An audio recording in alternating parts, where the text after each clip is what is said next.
Hey guys, welcome back to the Hear Me Roar pod. I am Tobi and my co-host is none other than the Kate Save, which you might know her from Shark Tank. She's also founder of BeFit Foods and picked up Telstra's Business of the Year award too.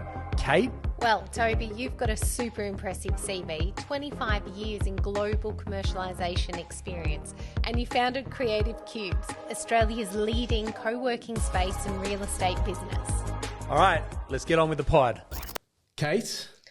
Welcome back to the pod. Yeah, another week, another great guest coming on. Tony Kofkin. Kofkin and Bond is his company.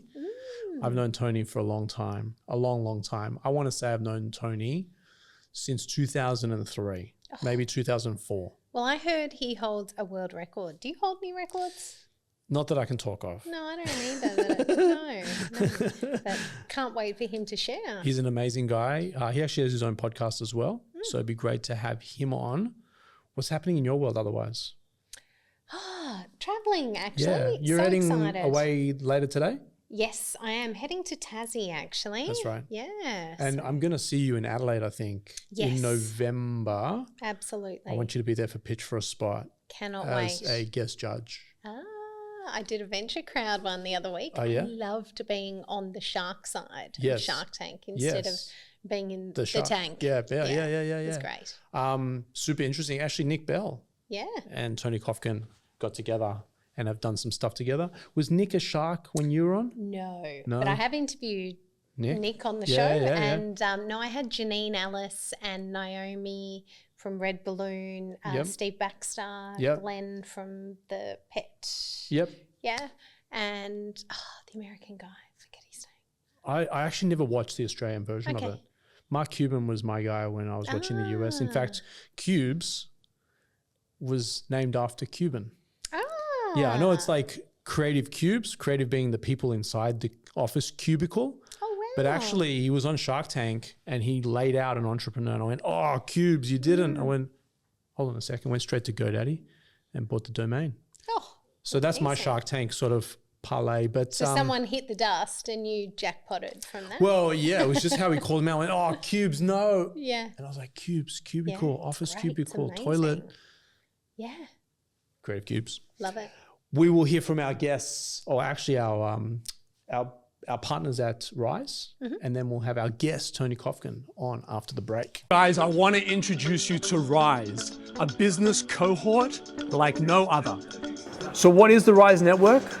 Rise Network is a curated inner circle of 10 to 12 like-minded peers designed to provide a confidential, high-trust environment where business owners and leaders can gain strategic insights, actionable solutions, and lasting relationships. Rise isn't just networking, it's a game-changing business support system. It has strategic problem solving built in, expert facilitation, actionable insights, long-term impact and authentic relationships, and it's based exclusively around high-trust cohorts. For your membership, you gain full access to Creative Cubes. That means you can drop in when you're on the run to use the meeting rooms, breakout spaces, or even just dock in for the day. We wanted to serve the underserved, the people that do need the help, do need the support, don't necessarily have the funds to be able to do it, and don't necessarily fit into one of these other organizations. And so that's where Rise kind of came from. So there you have it, guys. Go to werise.au, and I hope to see you at one of our cohorts soon. Tony. Hello, Toby. Good to see you again, as always. Man. This is great. I mean, we've done a bunch of full circles, you and I. We certainly have. Yeah, it started off you training for the Ironman. Again, after a 20-year break, hiatus from the sport in building a business, and had a challenge from some of my old teammates in Canada. Let's do the 20-year reunion. And amazing. I think I was coming in about 116 kilos when I got that email through, and it was just like, I love a challenge. So yeah, so I used to be in my previous life be a personal trainer. Me too. And then I was moonlighting with personal training and pet loo. And then I gave personal training up to pursue pet loo. And Tony's been in and out of all those journeys along the way. So cool. So you hold a world record. Tell us about that. It's not a time-based world record, but I still believe I am the youngest person in the world to have completed an Ironman distance triathlon in 4 different decades. Oh. So being the 80s, the 90s, the noughties and the 10s. Amazing. Yeah, so I was 41 and 5 months when I got that. Oh. So, I mean, it was late 80s when I first did my first one, but I was 18 at the time. And then, so I was based in Canada for a couple of years and then successfully got extremely large over a 2-decade period of building a business, which is when I met Tobi before he'd married Sim. And I was at the wedding up in the Gold Coast. So I decided, well, I have to start getting fit again. And it was wearing the baggy white T-shirt on a treadmill, having a sweat, and Tobi working me hard. And so good. And how long did that weight loss journey take? I pretty much lost 14 kilos in the space of around about 5 months. Yeah, it came off me pretty quickly. Yeah. Food change as well as movement? Definitely a food change. I had just become a single dad and started a newish relationship, but I was a single dad for a period of time, raising 2 young boys who Tobi remembers when they were young. They're nearly 29 and 26. I got a shock because I came on, I think it was early days I came on your podcast. That's correct, yeah. And one of your boys, Josh, that's right, was behind the camera. Yeah, he would have been about, so he was born in 96, so he might have been about 5 or 6 when he used to come with me some mornings when no one there to look after him, so I brought him to training with me, which is always fun. Amazing. Tony, would you consider yourself a professional investor? I am on a personal level, so I have taken stakes in companies personally with some of my other shareholders, and we professionally invest, obviously, on behalf of over 1,100 people in Australia as well, both Sydney and Melbourne predominantly. So I honestly, genuinely think about you every time I go to make a little investment with my self-managed super fund. You'd be very proud of me. My always have been. Toby. Well, yeah, but in this arena, it might be kind of like the arena for you when you first came to me as hey, I need your help getting fit and being back on the Ironman circuit. My self-managed super fund is actually going gangbusters. I've got some really great stocks that I bought into. I missed one, which was Oklo. I'm not sure if you're familiar with it. No. It's I think it's an energy business, but it's a nuclear energy. Okay. And I was on an airplane from Boston to LA, then down to Australia in April. And I was showing this guy I was sitting next to, like how my stocks were performing. He's like, I'll give you a hot tip, invest in this. It was like $8 at the time, so like $78. I missed it, but it's sitting just outside of my portfolio, and I watch it every day. I'm like, damn, like it was a tip from a stranger, and I was like, but. Do you know none of those hot tips have ever personally worked for me? But it's I was so skeptical. Yeah, it's I'd never bet the house on a hot tip, put it that way. But you have those moments where you do kick yourself. So there was a little investment which is still quite controversial to this day. It's called Bitcoin, and when it was at a certain price, which I'll share in a moment, but I was getting so confused trying to set up the wallet back then. It wasn't all that long ago, but it was really, really difficult trying to set up that damn wallet. And I just said, this is stupid. And I just gave up in the end. But I was going to buy just 20 grand worth of Bitcoin at $250. What's it now? It's like 100,000? Yeah. Yeah. So it's, so I would that be a $20 million payout? Listen, I am in it now, but it's certainly not worth $20 million at all. So I got into Palantir. I'm not sure if you're familiar with Palantir. So. Yeah. I just really like Alex Karp. I think he's a true leader. I got into Palantir. It's interesting because he's actually very controversial, but I actually really like that and they've done amazing things. We have exposure there as well. Yeah, so I bought in at $28. I think today it's like at $177. Not bad. And I bought a lot of it. Not only did I buy a lot of it, my daughter Maddie, she had a bit of money. And I said to her, Maddie, let's buy some Tesla and let's buy some Palantir. Maddie is crushing it. She's literally crushing it. She bought Tesla at $220. It's now over nearly close to, past 400 this week. Yep. And she bought Palantir, I think, at $56. And it's now at 177. Oh, good. And it's USD against the AUD. So she got kicked a little bit, not kicked, but like she had to take the exchange rate on the way in, but on the way out, the exchange rate's probably more favorable. This is not advice to young Maddie, but tell her definitely not to sell number one. But secondly, it's a case of because she'll have to pay minus tax, which is horrific in this country. Yes. Because neither of them pay dividends, they just have growth. There's no tax declaration. But yes, yeah. So none of this, by the way, unless is she it a comes US citizen? She's a US citizen. Yeah. Okay. Yeah. Which might actually be where she ends up residing as well, unless this country can pass through its dark times. We agreed not to go into politics on this. We've only got a few minutes. We agree on the political stuff, but we're not here to talk about that. No, with Maddie, it's not buy and sell. With Maddie, it's buy and hold. Good. And if you've got more money, let's add some more money to it. But I want you to hold it for 10 years. Yeah. I believe that, and I'm interested to understand your perspective on this all, but I believe in Tesla. I believe in the future of robotics. I feel, sustainable energy, everything that's going on in that world right now. It's not just cars, the AI that they're about to inject, or it's already injected into their ecosystem. Tesla's a robot company. It just happens to have 4 wheels, but it's a robot company. For now, it's going to have 2 feet after, or soon enough. It's coming out. It's coming. Oculus. Or Optimus. He's got the hands working. Well, did you hear him talk about that on the All In? Actually, that's what I was listening to They were this laughing morning. about the hands. Oh, that actually, I was like, actually, he's right. Yeah. They're having a hard time developing the hands. And that's because our hands are like, he said something like... It's that digit. It's called a thumb. Yeah. Which has made us so different than every other primate on Earth because we actually have a thumb that we can actually use. And that was one of the things, is trying to get the robot to be able to actually... Well, one of the interesting parts is actually making them to...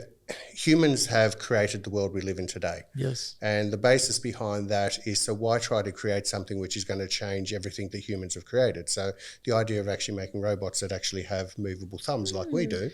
And it's complicated. He went on to say, like, you can think about your hands, right? You can make the food that you eat. Yeah. It can thread a needle. Yeah. It can drive the car. Yeah. It can write a note. It can type on the key. Like, there's the versatility of our hands. Yeah.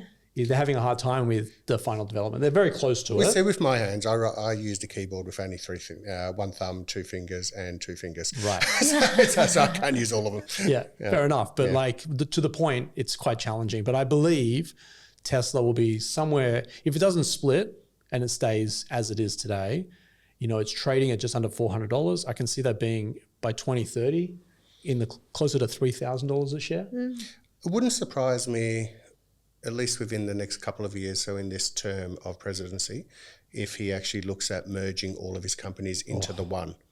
And I think that, to me, from an asset management perspective, that actually makes a lot of sense. So he's got some amazing, talking about fingers in pies, but he's got some amazing companies. And of course, he's Elon Musk. And I do see one day in the future them all actually becoming into the one company. So Kate, to bring you along the journey, they just released a new incentive package for Elon last week. The company is currently at about a $1.1 trillion enterprise value or market cap. If Elon can take it from 1.1 trillion to 8.5 trillion, how much do you think his compensation is going to be? Oh, don't even know. Yeah, just take a guess. 100 billion, a billion? 100 billion. Okay, he's going to get $1 trillion. Oh, wow. I was going to say, look at his current wealth and times it by 4. Yeah, wow. Yeah, so he's at 250 bill right now. I don't think he's the richest. I think Larry Ellison just took him. Yeah, depends on any given day. Yeah, but it's neck and neck any given day. But yeah, his incentive package, he doesn't get paid.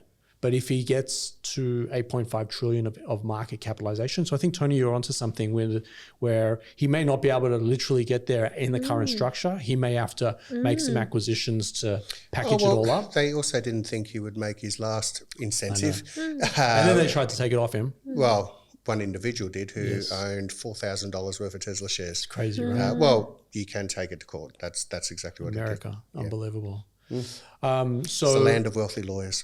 Yeah, litigious like nothing else, right? Litigation and wealthy lawyers. Unbelievable. So, are you investing in US stocks? US portfolios probably for about the last 7 years has actually been the largest part of our portfolio. Okay. So we run, two parts. One's known as a separately managed account and managed discretionary account. So if we're looking after an executive from Microsoft, we might have the do not sell on Microsoft shares and their options. And also too, we wouldn't be buying necessarily if Microsoft shares take up 1.5% of our portfolio, we wouldn't be buying Microsoft shares for them. So that's a managed discretionary account for our sophisticated investors. Yep. And then we have the SMA. I look after a lot of not-for-profit and endowment money as well. And that's more it's still invested in portfolios. It's more of very much an ESG focus the majority of the time. Right. With charities. So, if you've got a charity that supports homeless veterans, you don't want to have exposure to, Lockheed Martin that builds weapons or even gambling. A lot of homeless veterans, you've got the PTSD, you've got mental health issues, you've got addictions, whether it be alcohol, gambling, tobacco, drugs, etc. So you don't want exposure to those companies that actually force a lot of the issues that come with it as well. So there's a lot of our ESG funds actually being star performers as well. But in saying that, it's realistically from what's known as a separately managed account perspective, it's just helping our individual, very wealthy families in a lot of cases and just normal individuals achieve their goals in the most conservative way possible. So, for example, a lot of those clients might make their money in a business and then end up selling that business for 20, 30, 40, $50 million. We look after the money they don't want to lose. Yeah. So they have their play money, go hard money, invest money, buy into other business money, and we'll invest that money that is just that long-term 12, 13, 14%, annual return over rolling 5-year periods. But, as I've always said, a 12% return still doubles your money every 6 years, and you guys are young enough to enjoy multitudes of 6 years ahead of you. Please God. Please God, crazier things have happened, especially in the last week. I think on the right? Peter Turin podcast, you said you're going to 150. Was that your number? So I've dollar down. Why? I'm going to go to 144, just because the 44 is a special number to me. Okay. But yeah, and 150 was the goal. Is that your dad? Yeah. Yeah. Yeah. Yep. But I was on a podcast, which I think releases this week, and one of the guys was like, 150? I thought you'd be 144. I was like, actually, yeah, that'll be a good number for me. Well, I was sitting in a theatre show in New York on the actual day of my 50th birthday, and I told Boyana, I said, well, I'm going to 105. And she actually looked at me and she said, where'd you get 105 from? And I said, I just refused to accept. I've hit the halfway point. Right. So now I'm 56, but I haven't upped that to 113. So yeah, but I might be joining you soon. So that's amazing. Yeah. Look, I actually asked Rock on the weekend. I said, can I live to 150? And they said it's beyond we're incapable. The highest person is about 125 at the moment. And it was unique. But I actually think with more science, more data, more knowledge. Well, I think that, Dr. Karl Kuzlinski, I was in a talk that he gave probably about 5 or 6 years ago now, but as far as he's concerned, we're going to be the last generation to die or the first generation to live forever. And I always use my father as an example of that, who, my father was a non-smoker, non-drinker his whole life, but he held on to stress. He was always that really happy guy who you'd never... the world was wonderful to him. As my mum said, the devil would come in and he'd invite him for a cup of tea, and the devil would walk out all confused saying, God, he was a nice guy. Yeah. So it was, but Dad ended up having a stroke at 62, which thankfully was caught early. Otherwise, it would have been debilitating for him. If it was like a decade earlier, probably would have passed. He ended up having a heart attack at 64, then triple bypass, 3 more heart attacks in the last 6 years of his life, Alzheimer's. But he lived for 17 years after. It's just been the 9-year anniversary of his passing last week. But he's actually lived for 17 years after that initial stroke, being kept alive by medication. So it was, and in the last part of his life, he ended up having blood poisoning, but the doctor came and told Mum and I and said, well, just let you know he's also got prostate cancer. Would you like us to operate? And I said, you just told us he's got 6 weeks to live. So from that, but that just goes to show how we're kept alive by things that, just going back a couple of generations, we actually wouldn't have been. Yes. Totally. And I think that's, when you consider that we're not necessarily healthier, so I've still got I put on a lot of weight, Kate. You'd hate this, with your brand and everything you do, but I had to put on weight to swim the English Channel, and I've struggled to get it. So I've dropped 13 of it, but I've still got another 10 to go. Can help you. Yes, I know you can. so I certainly know you can. And because of the hours I work, I think I might need your help because just going home. Outsource it. It's what we do. I don't even know why I have a fridge at home, to be honest. I'm an empty nester, no children, and I think I have a carton of milk in the fridge. That's it. So I don't know why I even have that. So it's, but I think though the thing is even when you consider the obesity epidemic and there's a whole range of things that are going through and people not sleeping well, and but we still are living longer. I think it's just starting to come down now in the US. I think I saw a statistic where for the first time in many, many decades, the average age of an American male has now dropped by a year and a half. But when you have a look at the obesity epidemic and things like that. I think what scares me about all of this is we're talking about longevity, but not current health and current health investment. Yeah. So we talk to the future and how long we want to live, but what are we doing today to reduce the sleep or to improve the sleep, to reduce the stress, to eat better, to move more, to get more sunlight, to be in nature. So those things we're not doing, and that's what's going to get us there. So I live at the Studley Park side of Kew, and on the weekends I'll always go down and just take my shoes and socks off and walk on the grass. And just simple little grounding. Things like It's amazing. It's actually just touching the grass. It's with your feet. So it's especially my soft little feet, but it's but just little things like that. But also from the perspective of what I do for a living. You see these adverts, can you retire in $1 million? Well, if we're living to 105 or being kept alive to 105, the answer, it depends what income you want, but the answer is no. So it's... And taxes can't go up that much, hopefully. Well, if you're going to rely on government handouts and Social Security, that's not really living, that's paying bills. Which is going to be a majority of people, unfortunately. It is, I think, Kate, one of the great things about Australia is we do actually have a superannuation system, which is definitely the greatest in the world without a doubt. Unfortunately, though, we always have governments trying to mess with it and trying to take more of it. So it's there, and it was put in place in the first instance so that none of us had to rely on Social Security. Nor, my eldest is now nearly 29. As I've always said, or even a lot of my young colleagues and team members, all you actually have to do is turn up to work. And by turning up to work and you've got 12% compulsory superannuation paid, and you're earning good salaries, 150,000, your retirement is set. Unlike my parents who had to save for retirement with after tax dollars. And so it's, I only joined the industry when superannuation first became compulsory, it was 3%. So we do actually have a generation who are in their 20s who are going to inherit something that, my generation, I'm 56 now, my generation is not going to get that same inheritance, but we are going into the first, it'll be, I predict over the next 2 decades, about $20 trillion changing hands. So if you think of people my age who I went to school with who've now got businesses, valued at 20 or 30 or $40 million, who over the next decade are going to look at retiring, that money can support their grandchildren or give their grandchildren bad habits because they don't need to go and do things. But I openly said to my son and his partner late last year that they've been together for 4 years, and so they're not married as yet. But I did say to them that if you do decide to get married, I'm not going to put $1 towards your wedding, and they were a bit horrified by it. And it was just like, well, at the end of the day, if I pay for it, your mum is going to end up inviting 4,000 of her relatives that you don't know. If you pay for it, you'll have 50 people there.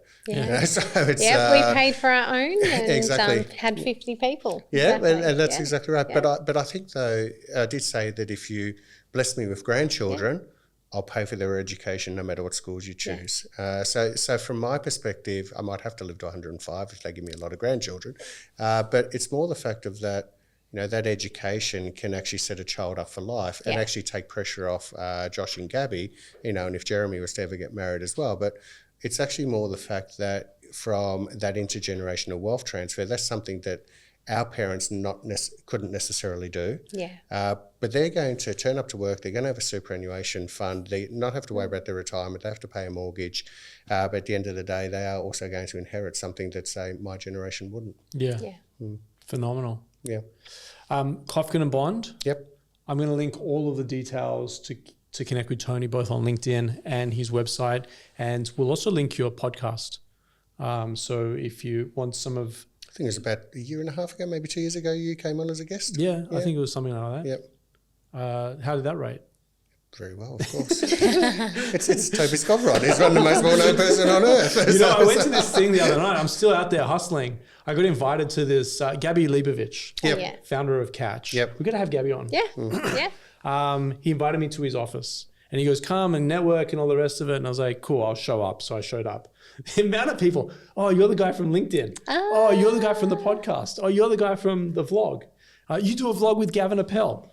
I was like, I'm just Tobi. You're just the guy. I'm just Tobi. You're the guy. Like, just tone it down. Actually, Tobi, I will tell you, is we're at the Helping Hoops charity events here. So it's we sponsor them and we've been there. So we sponsor a few charities. They're one.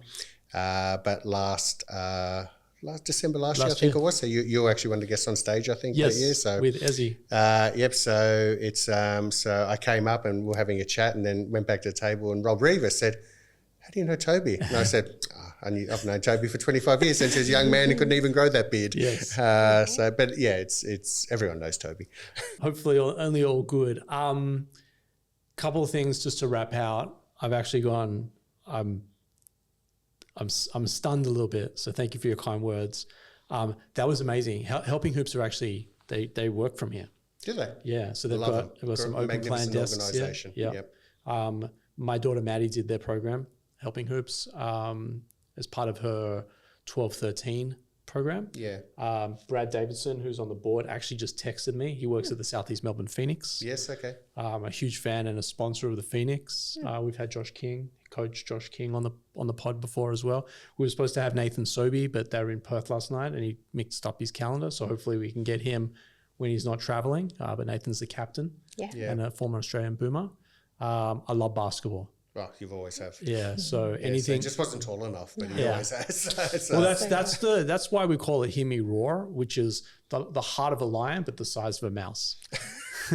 So Hear Me Roar. Anyway, guys, Tony Kofkin. Thank you, Tony. It's Pleasure. it really is a lot of fun. We've got to spend some more time together. We do. Thanks, Tobi. Thanks, Kate. Thank you. You too. All right, guys. After the break, thanks to the guys at Luna. Kate and I'll be back to wrap.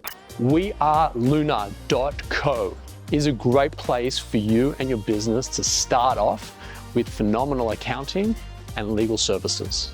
So if you're a startup or a scale-up looking for legal and finance support, or alternatively looking to raise capital, weareluna.co is where you need to be starting off. Well, I learnt a lot. I knew nothing about any of those shares, but got a little bit of Googling to do. I feel a little bit more competent because I'm constantly in your world talking about nutrition and health and this and that. And I'm like, I'm a bit of a novice, but like when it comes to like tech and entrepreneurship and now more recently stocks. Yes. And like, Grok. Yeah. I Google you Grok, you know. Well, actually, yeah. But do you chat GPT stuff? Oh, I don't have a choice because I Siri it and Siri refers to chat. Yeah. So Siri doesn't do anything You don't have anymore. a chat GPT or a I do. premium account? Yeah. We're finding what we're seeing now, this goes to when Gavin Appel came on the show a couple months back. A lot of people have gone away from the Google searching. Yeah, no. And they're using straight to chat. GPT. I like Grok because of Elon. Yeah. And I'm not a fan of Sam Altman, but I do have a premium account with both of them. So it's just nice to get comparisons. Yeah. But anyway, back to the stocks at hand. I love tech. Yes. So, you know, Tesla's the number one holding for me. Palantir's a strong one. Nvidia. I've got some Apple stuff, but it hasn't really moved that well for me. I've got a couple of others and I'm hyper-focused on it.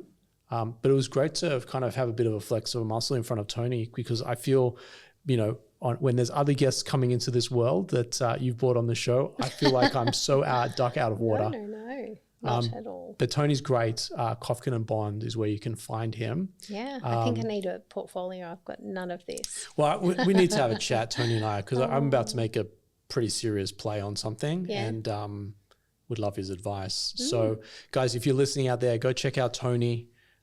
Check him out on LinkedIn, Kofkin and Bond, and also the podcast, which I've linked all in the show notes. Kate, it's been a pleasure. Thank you. I'll see you on the next one. See you in the next one. All right.